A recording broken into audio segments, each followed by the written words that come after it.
Hello દોસ્તો, કેમ છો બધા? આજે આપણે બનાવીશું દાળ પકવાન. દાળ પકવાન બનાવવા માટે આપણે અહીંયા 1 બાઉલ ચણાની દાળ લીધેલી છે. એને આપણે ધોઈ લઈશું.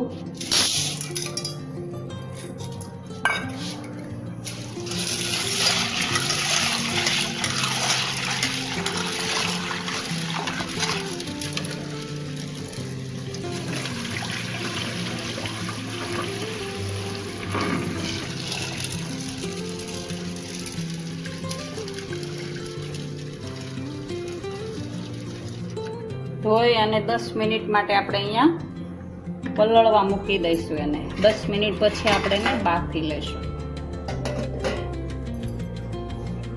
દાળ પલળવા મૂકી છે. દાળ પલળી જાય ને ત્યાં સુધીમાં આપણે અહીંયા પકવાન બનાવી લઈશું. પકવાન બનાવવા માટે આપણને જોઈશે 1 વાટકો મેંદાનો લોટ,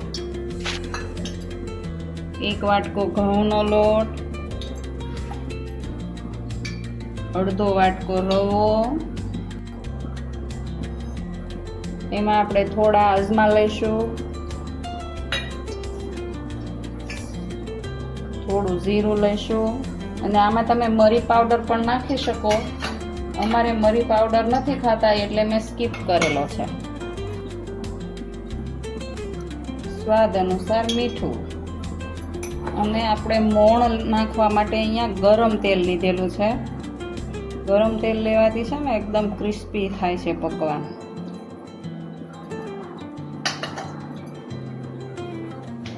ગરમ છે તો આપણે મિક્સ કરવા માટે ચમચીનો ઉપયોગ કરીશું.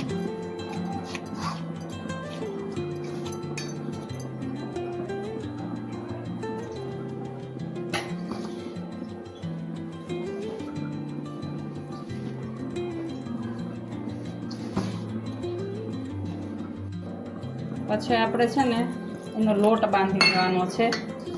લોટ બહુ કડક પણ નથી બાંધવાનો અને ઢીલો પણ નથી બાંધવાનો.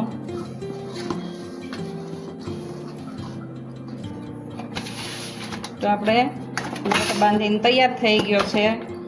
આને છે ને 10 મિનિટ સુધી ઢાંકીને મૂકી દેવાનો છે. તો આપણે એમાં સોજી નાખેલો છે ને રવો, તે ફૂલીને સરસ થઈ જાય. તો આપણે અહીંયા દાળ પલળવા મૂકેલી હતી, એ દાળ આપણી પલળી ગઈ છે. જો હવે આપણે એને કુકરમાં સીટી કરી લઈશું.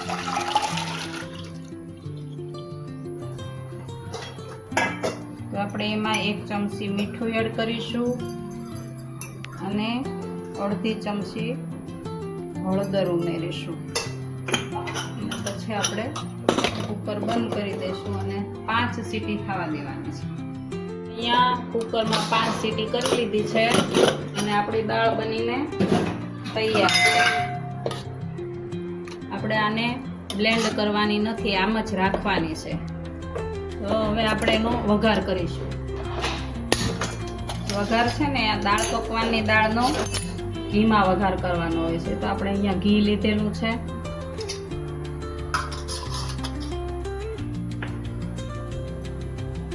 આપણે અહીંયા વઘાર માટે જીરું લઈશું, રાઈ નાખીશું, કડી પત્તા,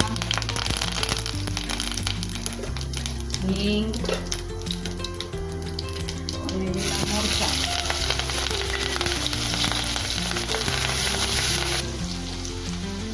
અને 1 ટમેટું ઉમેરીશું.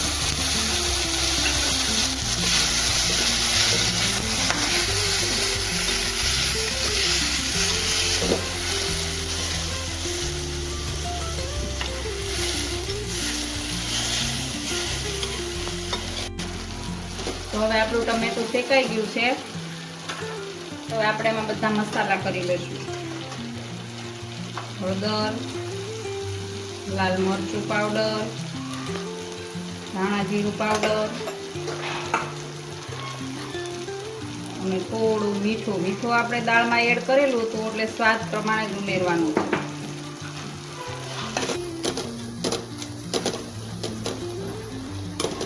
હવે આપણે એમાં દાળ ઉમેરી દઈશું.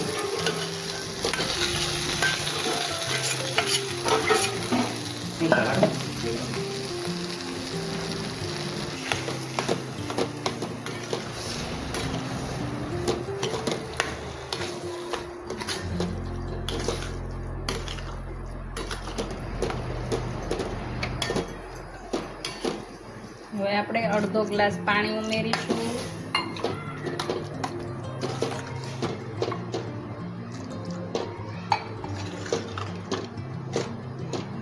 અને 10 મિનિટ રહેવા દઈશું ધીમા તાપે.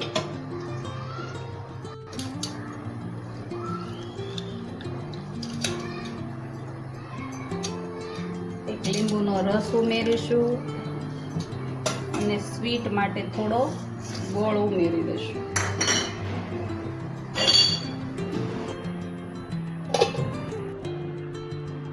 તૈયાર છે આપણી દાળ પકવાનની દાળ. હવે આપણે પકવાન બનાવીશું. માટે જે આપણે લોટ બાંધીને રાખેલો હતો ને એ લોટ જો તૈયાર થઈ ગયો છે, આપણે એના પકવાન વણી લેવાના છે.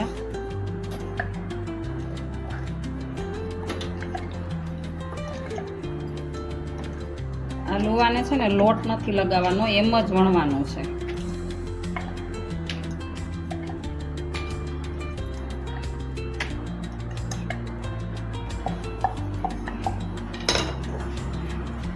આ છે ને એક જ સરખા કરવા માટે આવી રીતે કટ કરી લેવાના છે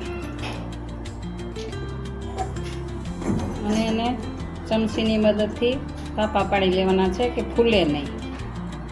અને એકદમ ક્રિસ્પી બનાવવાના હોય છે. તો હવે આપણે એને તળી લઈશું.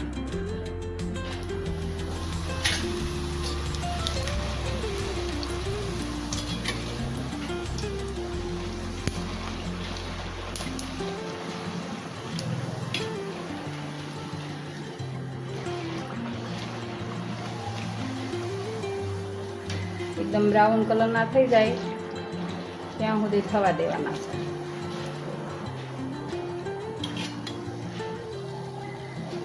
તળીને તૈયાર કરી લીધા છે. તૈયાર છે ને એકદમ ક્રિસ્પી.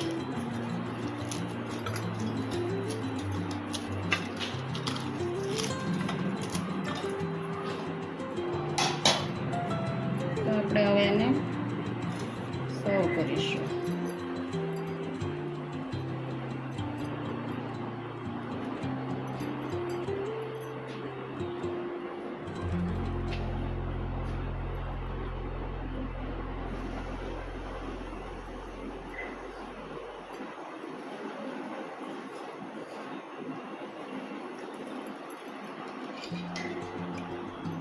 અહીંયા આપણે આંબલીની ચટણી લીધી છે.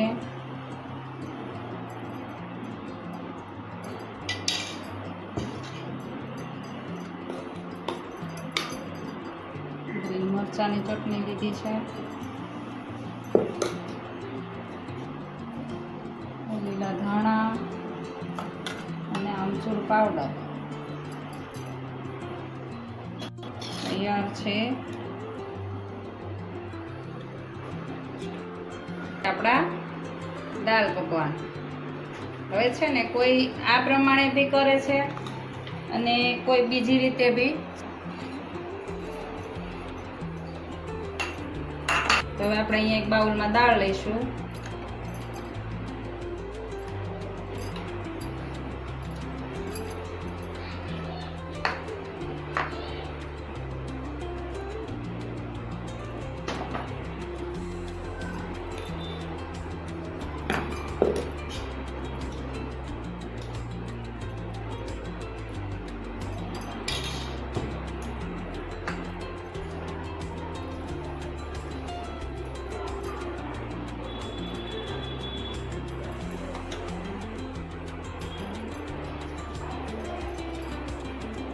તૈયાર છે દાળ પકવાન.